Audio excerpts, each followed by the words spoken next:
Having a lot of damage here. It's a two-story home, and if you just pan up a little further up there, Max, you can just see all those windows. The windows are completely shattered. They're gone, and it's still unclear how the homeowners are doing. But we did talk to a neighbor earlier today or tonight, and he said that a lot of these residents were told to evacuate. And so that's what the deputies here with the Palm Beach County Sheriff's Office are doing, just going door to door, making sure that everyone is okay after that tornado moved through earlier this evening. Liz and Jim. All right, our Luli Ortiz joining us from Wellington tonight, and it is astonishing. I know the sun's down. It's hard to see a lot of that footage, but it's bad. Take it from us, and you could tell the way Luli was walking around there. Lots of downed trees, lots of power lines. And the damage is going to be extraordinary when the sun comes up tomorrow morning, I feel. Let's take a look at some videos that we're getting into the newsroom out of Palm Beach County. This is video from the Jupiter Country Club around 5:23 p.m.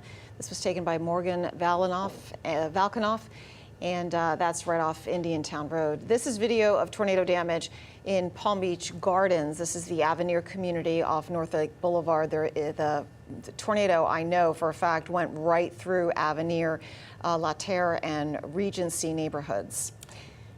Yeah, now we're looking down palm trees. This is over off North Lake Boulevard, and you can see just how messy it is out there. You know, roadways are tough to navigate. You know, can you imagine at night? It's going to be even worse. So officials are warning people just to stay home tonight. Don't try to get out and survey your damage. You can send us your photos and your videos of the storm damage or whatever you're seeing where you are by chiming in. Just scan the QR code you see on your screen to upload your content, or you can visit the website on your screen. That's cbs12.com/chime in, and you may just see your video and photos in our newscast. All right, here's a power outage update from Florida Power and Light. As of 8 p.m., Indian River County has almost 25,000 customers without power. St. Lucie has 24,300. Okeechobee, 2,740. Martin County, closer to 22,000 customers without power. And Palm Beach County, 19,700. Total FPL customers statewide without power, almost 180,000. It's going to be a busy 24 hours for those power crews who are on standby. As for travel, well, let's face it, this is not a good time to do that. No flights right now going out of most major airports across our state. That includes Palm Beach International as of 7 p.m. this evening. They stopped flights. Orlando also closed earlier today. Fort Lauderdale, Miami International, they're still monitoring the storm, but as you can imagine, some of those flights are going to be delayed or canceled as well. If you are headed out, make sure you check with your airline first. Palmtran and Tri-Rail, they have both shut down through Thursday. Brightline is also stopping its service between Orlando and West Palm Beach. That'll be also through Thursday, and service between the other South Florida stations is expected to continue. And a live look right now over at Tampa University, and things are getting really ugly along the West Coast right now.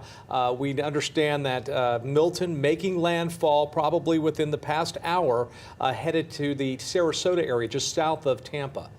Yes, they are actually feeling it right now. Chief Meteorologist Vitas Reed is joining us, and they're in the thick of it right now. Yeah, right now. And we are seeing the landfall. It occurred at 8:30 p.m., 5 miles west of Sarasota, with winds, sustained winds at 120 miles per hour. That's a Category 3 hurricane with a central pressure at 954 millibars. So this is going to continue to make that landfall and track inland. And as it does so, it will lose a little bit of intensity. But still, there are a lot of threats and dangers with this. And we also have compromised areas back in our neck of the woods because of the tornadoes that came through and the flooding rain. So we had some flooding. Also, some of the structures and homes have been damaged. And unfortunately, we've been hearing there's been loss of life in some areas. So we're going to continue to follow along with that as we go through the next several hours. But as we said, there is a tropical satellite showing it making that landfall, and it will start to lose some strength coming inland. And as it does so, the track is taking it across, once again, the central portion of the state, dropping relatively quickly from a 3 to a 2 then 1. And that's good news. But then once it's showing about 2 a.m., moving across the state, by early morning, it'll be coming off the coast somewhere up around the Melbourne area, up around the Space Coast region, and heading out and becoming a tropical storm. So folks up in Indian River, St. Lucie County, Okeechobee County, these are the counties that have more effect from that storm as far as feeling more the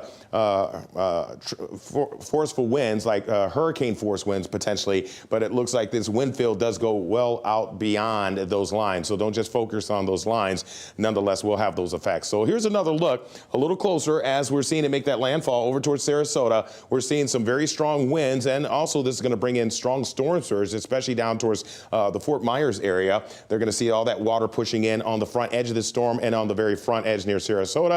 The good side for Tampa, well, is not the strongest storm surge they're seeing, but they're going to get the heaviest rain and then also the strongest winds on that end of the storm. Looks like they have also warnings up there, extreme wind warnings already issued for the Tampa Bay area. Back here at home, a little closer look here, you can see we are done with the heaviest rain bands. Other rain bands have moved offshore, so I think we're going to just look at clouds and the winds picking up as we go through the next few hours. Now, we'll start to tap into some of the rain bands closer to that eye. There may be a few more pulling up, but we're in a little bit of a drier section of the storm on the south side of the storm as it continues to make that landfall. So illustrated here with the graph model, you can see it making landfall. We did have those heavy outer bands. Now the model's going to try to show a few rain bands coming in, but look where most of the heaviest rain is. And up to the north of Daytona Beach, they'll start to get that return storm surge on the northern half of the state. They're going to have to deal with some coastal issues there as far north as Jacksonville, even as far north as Savannah, Georgia. But once this leaves, you can see it's cutting in the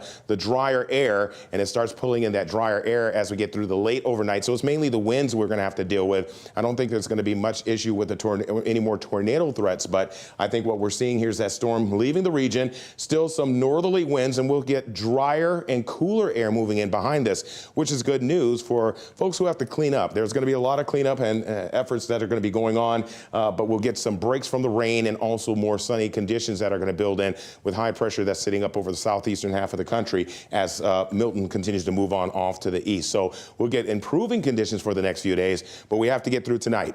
Tonight's going to be a noisy, banging night because of all the wind and the trees rustling, and you're going to hear something snapping outside. Better chances to see that up north where you have better chances to see those hurricane force wind gusts, not sustained winds, but wind gusts. So that means anywhere from about 74 mile per hour or greater. You may get some wind gusts up there about 75, 80, 85 as you're seeing these counties here. You get south of that, we're looking at tropical storm force winds. That means 39 up to about 55 mile an hour winds, gusting to about 50 to 60 mile an hour. So there could be a few trees down or limbs down, a few power outages because the ground is saturated and we've seen a lot of rainfall soaking up the earth, and you get a little gust pushing, it can knock a tree down, hit a power line, take your power out. So we're going to have some effects from that as you're in Palm Beach County and in the parts of Martin County, but better chances along the Treasure Coast. You see those 90 percentile chances to see tropical storm force winds. We're looking at 60% chance for tropical storm force winds. That's that 39 to 50 mile per hour winds, but gusting to about 50 to 60. But it's a little more intense as you get up to the north as far as the potential, because you're closer to the center of the circle of the eye as it makes that landfall. You can see the forecasted winds looking at about 50 to 60, and these are wind gusts, but it may be a little bit higher up in these areas. But remember, the storm is going to be dying down a bit as it makes landfall. It's not a 3 across the entire state. It's 3, 2, then 1, sitting kind of north and to the west. So we'll see lesser effects as far as the strength of the winds the further south you go. So that's the good thing. Now, the winds will start to come from the northwest as we're looking at, this is about 6 p.m. on Thursday. We'll start seeing breaks in the clouds. The system's offshore, but we'll still have breezy conditions, and that will allow for us to kind of clear out and dry out as we go through the next few days here. As far as flood alerts, it looks like we don't have any for Palm Beach County, but still holding for Martin County up through St. Lucie, Okeechobee, and Indian River County. There was tons of rain that came down up in those areas, up around Vero Beach. Those areas got as much as 7 inches of rain in a short period of time. You had those heavy thunderstorms just dropping buckets of rain there. So the ground's already saturated. So a lot of standing ponding water in many neighborhoods, a lot of urban flooding. So just be cautious. If you don't have to go out, I wouldn't. Once again, a little closer look here, you can see the eye of the storm making that landfall. We're starting to get on the back edge. So folks who are there, some some of my friends who are meteorologists kind of tracking the storm, they've been taking pictures saying it's calm now. We're in the eye of the storm, but they'll be putting the helmet back on because we're going to get the return winds coming up very shortly. So extreme wind warnings up to the north of Sarasota, heading into Tampa, where they're going to continue to see those winds really strong. And that's over in Hillsborough, as well as Manatee, Pinellas County, and that's going to be affecting Clearwater, St. Pete, as well as Tampa. So we look at your hour by hour. Now, the model run is not exact, but it gives an idea of what we'll be seeing. So will we be getting more rain bands? Right now, we're in a dry slot. Could there be another rain band or two later tonight? A low chance, there could be, but I think we're driving in a little more drier air. And then as we get through the late overnight into early morning, this is about 6 a.m., we're starting to get breaks in the clouds, winds out of the west, still kind of gusty, but then they start dying down across the entire area, just breezy conditions as we go through the next portion of the day on Thursday. So Thursday afternoon, Thursday night, things get a little quieter. Could we still see a residual coastal shower? Possible, but we start to get drier air across the area. As far as rainfall to expected still, really we're looking at light amounts because it looks like we're in the drier slot of this. That means we're not going to get as much heavy rain, but we could get a few more bandy. Where it really comes down is up there, Tampa on. Pretty much the I-4 corridor, you follow that, heading up towards Jacksonville and Daytona, they can get as much as 7 to 10 inches of rain, maybe a pocket of 15. So heavy amounts of rainfall in those areas. So let's once again break it down county by county for you. The worst weather that we saw is overnight as we continue to see those wind gusts gusting up to 75 or a little greater. So that means you're going to have hurricane force gusts, not sustained winds. Your sustained winds 50 to 60. And then as far as Okeechobee County, you're looking at sustained winds anywhere from 50 to 60. That means continual blowing winds. Then you get about a 75-mile-an-hour wind gust. That still could take trees down or power lines, so just be prepared for that. And then we're also looking up in St. Lucie County, 40 to 50 mile per hour sustained winds. That's a noisy night. Winds just continuously blowing. Then you get those gusts just punching through at 60 to 65. And then we get down to Martin County, looking at winds sustained at about 30 to 40, gusting to 50. And then into Palm Beach County, we're looking at 25 to 35 mile-an-hour winds sustained, and then we're seeing a gust about 50 to 55. We'll have more on the track of Milton and also the more pictures and the damage that we've had from tornadoes that have just ravaged the Treasure Coast and parts of the Palm Beaches coming up. Thanks, Vitas. We'll be right back after the break.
All right, welcome back, everyone. These are some posts that we're finding on social media.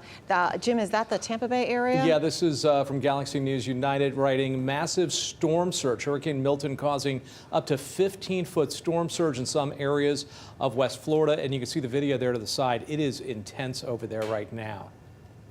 What's the next one? Here's another one. This is saying just the tidal wave strikes in Port Charlotte, Florida. So Port Charlotte, just north of Fort Myers, south of Sarasota, that little area there. This is from somebody there showing some of the damage. And this is a storm surge that looks like it's flooded a condominium or hotel parking garage. And that water looks like it's maybe four feet to the top there. Let's go to the next one. Do we have another? Yeah, this one, Hurricane Milton's incredible landfall. And this is showing the, just video of it coming on shore. And, they've talked about the intensity of this storm. It is impressive. You can see the wind is driving that rain sideways. And, of course, the palm trees just getting whipped about. Wow. All right, we've got one more here for you. This is from Tampa Bay, Sunshine State. This is from another weather channel that's posted this. And again, it is making its way, looks like, from downtown Tampa. And you see those palm trees just blowing around like that. That's so iconic. Anytime people see pictures of Florida during a storm, you see the palm trees because they really do show just how intense those winds are. What are the wind speeds right now that we're looking at in Tampa? Oh, the wind speeds coming in. They are hurricane force winds. We're looking at 100+ mile-an-hour winds that are around the center of the circle, that eye, making that landfall. So folks are getting that extreme wind warning, making landfall. Well, we saw the landfall at 120 on the north side of that storm, but then in the front side of that storm, that's about 120. And then if you go a little bit further out, you might be 100. But remember, the wind gust, it made landfall at 120, but the wind gusts were close to 200. So that's a very strong hurricane as far as Category 3 storm. So people were that's really going to be the concerned. issue. Yeah, and they were really concerned about about the bay, the storm surge. There's so much residential and businesses along the bay. Oh, it's full they were of concerned there could be some some massive damage. Oh, full of businesses. I misspoke. I said 200. I meant to wind gusts up to 150. So the landfall was around 120, and those winds were about 150 coming on shore. But right now, the latest update showing as it moves inland, just the second part of the wall, is winds are at 115, gusting to 150 still. Okay, so as the evening progresses, we're going to dip in, show you more video of what's happening over for our friends over on the west coast of Florida as Milton cuts through. Yeah, I mean, it's made landfall, so now it is moving across the state, headed toward its exit, which should be somewhere around Brevard County. All right, a little closer to home, let's take some video now of the Clewiston area. This is one of several tornadoes that we were watching, practically, live on the air for 9 hours. Today. This is one of them that touched down the Clewiston area. This is another view of that same area in Clewiston. Don't know if it's the same tornado, but that is just huge and massive and scary. And Liz, you notice all the, fortunately, this is out in, in kind of an agricultural rural area. Not a lot of homes out there. So let's cross our fingers that, this particular tornado didn't cause a lot of damage. Well, we've seen multiple tornado outbreaks across our area today. We put together some tips that will keep you safe the next time this happens. You'll want to go to the center of a room, stay away from corners and windows. If you're in a high-rise, go to a small interior room or hallway on the lowest floor you can get to. If you're in a car, trailer, or a mobile home, go to the lowest floor of a sturdy building nearby or a storm shelter. You just want to get down away from the windows and doors. And our Storm Track weather team tells us that the worst of this is over. So we had that outbreak of tornadoes starting at 9 o'clock this morning, lasting into the late evening here. It's just, it was quite extraordinary to see that. I've had people on social media tell me, and you've heard Michael and I say, we've been here for 3 decades. I've been here 33 years, never seen anything like this. Let's turn it over to our John Evanson, who has more from Palm City. John Evanson here at Midnight Farms Country Store in Palm City, where it is an absolute mess. You can see right here. I don't know if you could tell how big this Exxon sign is, but this is pure metal. This was the canopy that was covering the pumps over here, and it's just a piece of twisted metal, a massive piece of twisted metal, because that is just one heavy, almost like a building that's just been ripped apart and thrown behind the pumps here. And the pumps look like they were taped down. I have to imagine that they turned off these pumps knowing that storms were coming, maybe not knowing, obviously, that a tornado would rip through this gas station and convenience store. But good thing they did turn off the pumps, because back here you can see this, look at this pole. This pole, I don't know if you can see that, Ed, completely bent, just like metal, a metal pole just bent by this tornado that ripped across the turnpike and right through here.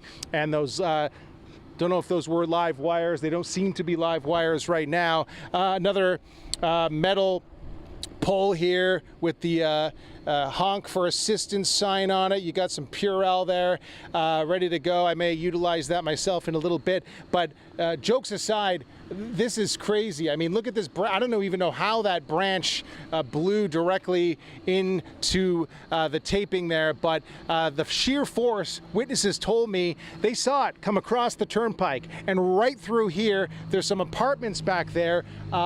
Pieces of the roof were ripped off from this building and another building across the road, and they're finding it in the front of their apartment, and they were cleaning it up earlier. They were showing me some video on their phones, big chunks of metal. So luckily they saw the tornado warnings. They were inside, they were taking cover. Otherwise, a big piece of metal like that could have hit them and could have killed them, quite frankly. Over here, just right by our car, actually, I'll show you this, just to give you another idea of how strong this tornado was that came through here.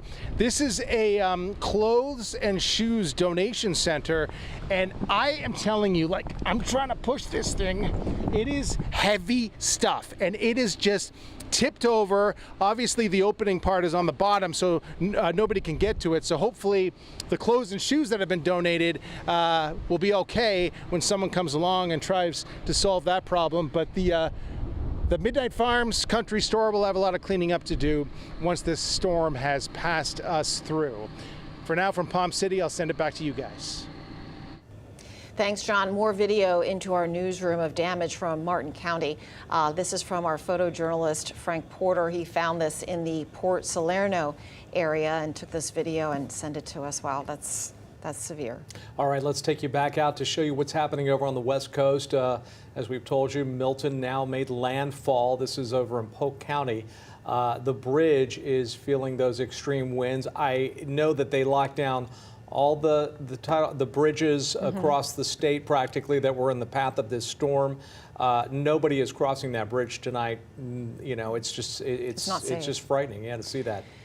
Take a look at this video from about an hour ago from Sarasota, showing a boat starting to get everything getting very harsh and very severe in the water there. That's rocking a boat nearby. And now take a look at this RV that was blown over, crashing on top of another vehicle. Look at that. This is in Fort Myers on the West Coast. Fort Myers area. Yeah, they were experiencing a lot of this earlier this morning because obviously Milton was just off the coast there. You know, and they've been through it. They have really been through it over in Fort Myers. You know, a horrible day on the highways. Florida Highway Patrol, they have been dealing with this throughout the afternoon and into tonight. Overturned vehicles, a pickup truck, and a camper van blocking Polk Highway. This is over in the Tampa area. So, you know, you can imagine people trying to get out and evacuate, and then they're finding that the highway is closed for whatever reason. It's quite a mess out there. Our Katie Benti is joining us tonight from over in Vero Beach. She's been showing us some of the flooding there, and the last time we checked in with her, there was some wind damage as well that she found. Yeah, Jim, wind damage, and again, just a lot of flooding. This is something that when we were driving through Vero earlier today, we saw just heavy rain, and we were driving through really what looked like a lake with how deep the water was. And we actually just took that same drive back to see how things were. A lot of the water did subside, but when we've been driving down neighborhoods like this one, this is Osceola Park, right near downtown, I believe just west of downtown, it seems that a lot of the flooding has still not gone down, and it looks like it could be a while before it does. This house behind me is just one example of that. There's a bunch, just one after another. I mean, it's hard to even say. It looks almost like it's floating here in the water. But if I take you just around over this way, you can kind of just see this roadway is still completely covered. But another home just across the street here, a very similar situation, virtually underwater. You know, it's hard to tell if anyone's home. We couldn't even really get to some of these homes.